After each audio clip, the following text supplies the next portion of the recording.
Hello students, welcome to Mathematical Minds. Today we will do exercise 4.1 class 10 question number 2 third part. Rohan's mother is 26 years older than him. The product of their ages 3 years from now will be 360. We should like to find Rohan's present age. देखो इसमें हमें क्या given है कि जो रोहन की mother है वो रोहन से 26 ईयर्स बड़ी है और हमें बताना है कि प्रोडक्ट ऑफ देयर एजेस कि उनकी एज का प्रोडक्ट 3 ईयर फ्रॉम नाउ कि अब से 3 साल बाद जो उनकी एज होएगी अब से 3 साल बाद विल बी 360 360 होगा। कब होगा? After 3 year. We should like to find Rohan's present age. हमें रोहन की प्रेजेंट एज निकालनी है। तो हम इसमें क्या करते हैं, जो हमें निकालना होता है उसको पहले हम लेट करते मीन्स मानते हैं, उसको लेकर चलते हैं। तो लेट रोहन्स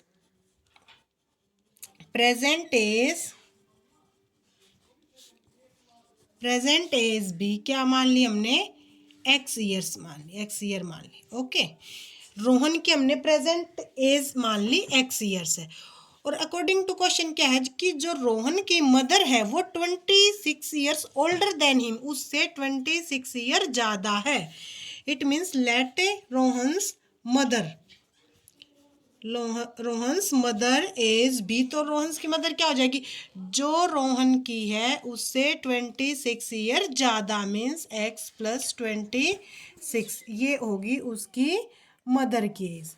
ओके, अब नेक्स्ट जो स्टेटमेंट है उसके अकॉर्डिंग क्या होएगा कि product of their age is 3 year from now कि अब से 3 साल बाद। देखो हम दोनों की निकालेंगे 3 साल बाद, मदर की भी निकालेंगे और रोहन की। तो अब हम लिखेंगे कि Rohan's age after 3 year. Okay, 3 year के बाद अब उसकी प्रेजेंट एज अगर एक्स है तो 3 ईयर के बाद कितनी हो जाएगी? जो प्रेजेंट एज है उसमें जितने भी ईयर के बाद निकालने हैं वो प्लस कर देते हैं, तो x plus 3 year. And Rohan's mother age, क्योंकि हमने 3 ईयर बाद दोनों के निकालनी है ना आफ्टर 3 ईयर, तो रोहन की मदर की प्रेजेंट एज क्या है? X plus 26। तो हम क्या करेंगे, आफ्टर 3 ईयर निकालनी है तो उसमें 3 और ऐड कर देंगे। It means x plus 29 year. ये हो गई हमारी आफ्टर 3 ईयर दोनों की। और अकॉर्डिंग टू क्वेश्चन है जो, वो क्या कहता है, अकॉर्डिंग टू स्टेटमेंट या क्वेश्चन के अकॉर्डिंग क्या है कि आफ्टर 3 ईयर दोनों का product means after 3 year Rohan की एज है एक्स प्लस 3 और उसकी मदर की एज है एक्स प्लस 29 और दोनों का प्रोडक्ट कितना आ जाता है? 360। तो यहाँ पर हम ब्रैकेट ओपन कर लेंगे। ओके, पहले हम क्या करेंगे, एक्स की इस पूरे के साथ multiply means x into x plus 29 और अब यहाँ पे क्या है? +3, तो +3 एज इट इज, फिर +3 की एक्स प्लस 29 दोनों के साथ मल्टीप्लाई। अब एक्स एक्स की क्या हो जाएगी? X square plus 29x plus 3 की एक्स के साथ 3x और 29 के साथ जब हम 3 की करवाएंगे तो ये आ जाएगा 87। Okay, is equal to 360। तो ये आ गया भाई। अब हमारा एक्स स्क्वेयर प्लस 29 में 3 ऐड करेंगे तो कितना आ जाएगा? 32x प्लस 87 और ये 360 आ जाएगा हमारा, इधर ही ले आएंगे। अब उसके बाद एक्स स्क्वेयर प्लस 32x, फिर क्या करेंगे हम 360 में, तो अब इसमें 360 में से 87 को सब्ट्रैक्ट करेंगे तो क्या आ जाएगा? -273। अब ये हमारी बन गई क्वाड्रेटिक इक्वेशन। अब इसमें देखो ऐसे ही -227 की जब भी 1, क्योंकि एक्स स्क्वेयर का कोफिशिएंट क्या है? 1, 1 के साथ मल्टीप्लाई करेंगे तो हमें 2 नंबर ऐसे फाइंड आउट करने हैं जिनका प्रोडक्ट तो होगा -273, क्योंकि 1 के साथ प्रोडक्शन इसका आ जाएगा -273 और सम क्या आएगा? जो एक्स का कोफिशिएंट है मीन्स प्लस का 32।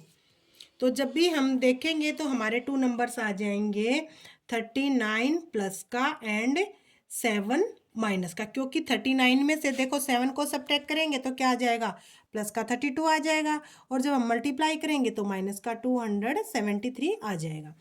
तो अब हम इसके फैक्टर बना लेते हैं। एक्स स्क्वेयर 32 को हम क्या लिख सकते हैं, 39x minus 7x minus 273 is equal to 0। तो अब इन दोनों में से देखो क्या कॉमन निकल रहा है, इन दोनों में से कॉमन निकल रहा है x, तो ये हो जाएगा x प्लस 39। और ऐसे इन दोनों में से मैंने पहले बताया आपको कि जो भी साइन यहाँ होगा वही हमारा कॉमन निकलेगा, तो यहाँ से x और यहाँ से कितना बच जाएगा हमारा 39 इज इक्वल टू 0। अब x प्लस 39 यहाँ पे भी है और x प्लस 39 यहाँ पे भी है, तो दोनों में से कॉमन, और यहाँ से x और यहाँ से माइनस का 7। जब भी हम दोनों को 0 के इक्वल पुट करते हैं तो हमारा क्या आ जाएगा कि x plus 39 is equal to 0, it means x is equal to minus 39, और x minus 7 is equal to 0, then x की वैल्यू क्या आ जाएगी 7। अब x की वैल्यू 7 है और हमने x की वैल्यू किसकी मानी हुई है, age of Rohan.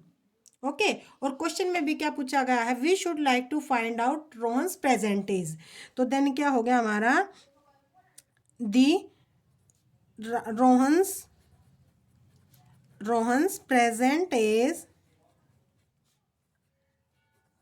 As be, present age कितनी हो जाएगी उसकी, 7 ईयर। ओके, समझ में आ गया ना। तो हमने प्रेजेंट एज रोहन की निकालनी थी और वो हमने एक्स की वैल्यू निकाल दी, एक्स की वैल्यू हमने सपोज की थी कि वो रोहन की प्रेजेंट एज है। तो अब ठीक है ना। Now the fourth part of second question is, a train travels a distance of 480 kilometre at uniform speed, if the speed had been 8 kilometre per hour less, then it would have taken 3 hours more to cover the same distance. We need to find the speed of the train. अब हमें क्या बताया गया है कि हमें total distance given है। तो first we start solution, total distance, total distance is equal to 480 kilometre. उसके बाद देखो क्या दिया गया है, if the speed had been 8 kilometre per hour less, कि अगर उसकी स्पीड को हम 8 किलोमीटर पर आवर कम कर दें, तो देखो सबसे पहले हमें स्पीड पता होनी चाहिए और हमें स्पीड तो निकालनी है। स्पीड निकालनी है तो हम स्पीड को लेके चलेंगे। तो लेट द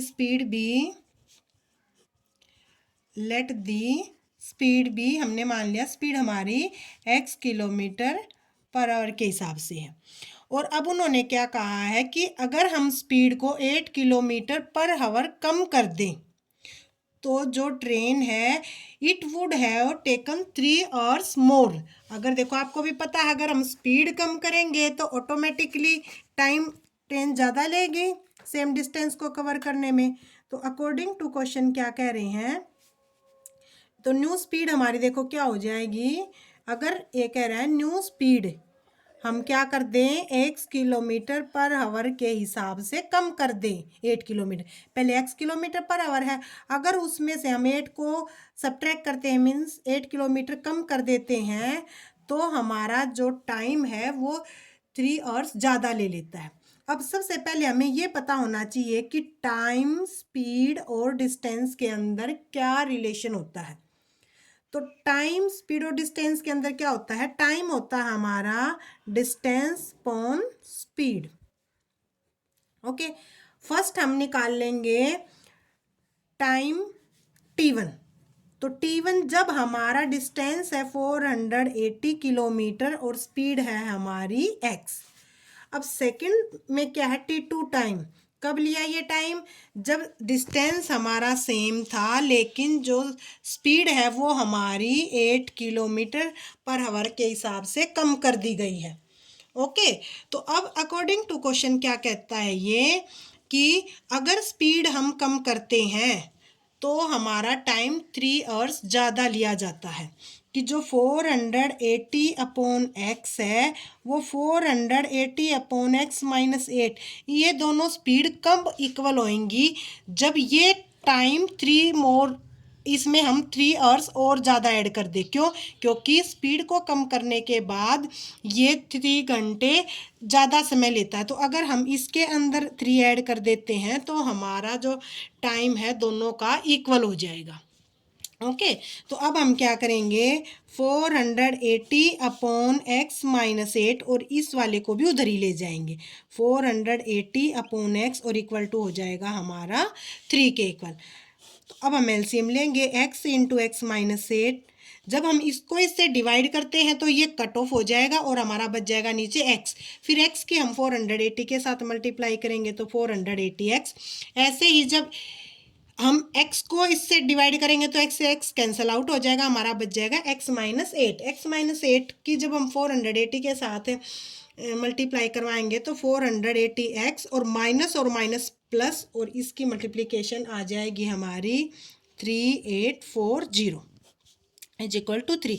अब देखो ये प्लस का ये माइनस का कैंसिल आउट और यहाँ से हम क्या कर लेंगे, क्रॉस मल्टीप्लाई, ऐसे क्रॉस मल्टीप्लाई। तो ये हो जाएगा हमारा 3x into x minus 8 is equal to ये हो जाएगा हमारा 3840।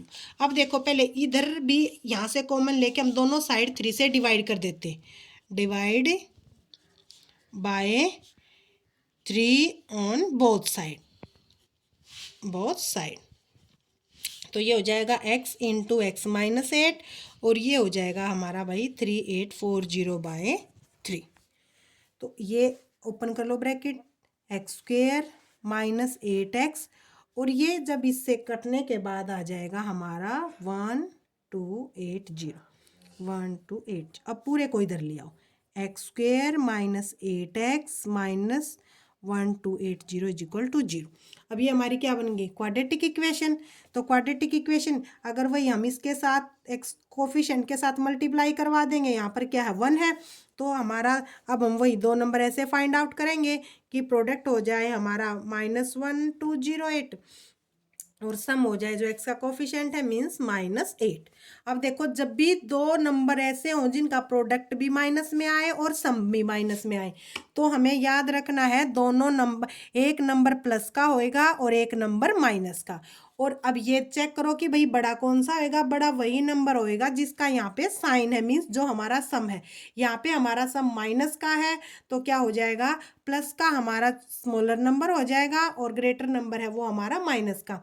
यहाँ पर जो हमारे फैक्टर है वो फैक्टर हमारे बन जाते हैं 40 एंड 32। जब भी 40 में से 32 को सब्ट्रैक्ट करेंगे तो 8 आ जाएगा। अब देखो बड़ा नंबर होएगा हमारा 40 का और 32 होएगा हमारा छोटा नंबर। ओके, अब उसके बाद आ जाता है, हम वैल्यू पुटअप करेंगे, x square minus 40x plus 32x minus 1280 is equal to 0।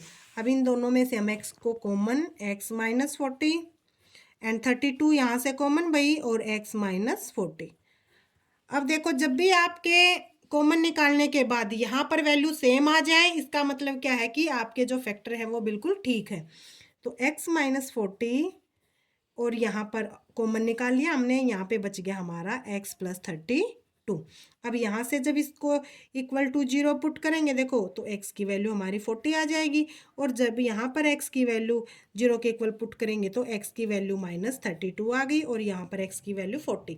तो जो स्पीड है हमारी वो देखो क्या होएगी, स्पीड तो हमारी पॉजिटिव होएगी। Then the value of speed, या हम कह सकते हैं कि speed of the train will be, speed of train भी क्या हो जाएगी हमारी 40 किलोमीटर पर आवर। समझ में आया ना? अगर प्रॉब्लम है कोई भी तो कमेंट सेक्शन में अपना कमेंट डालें और जहाँ तक हो सके जितना भी हो सके हमारी वीडियो को ज़्यादा से ज़्यादा शेयर करो। ओके।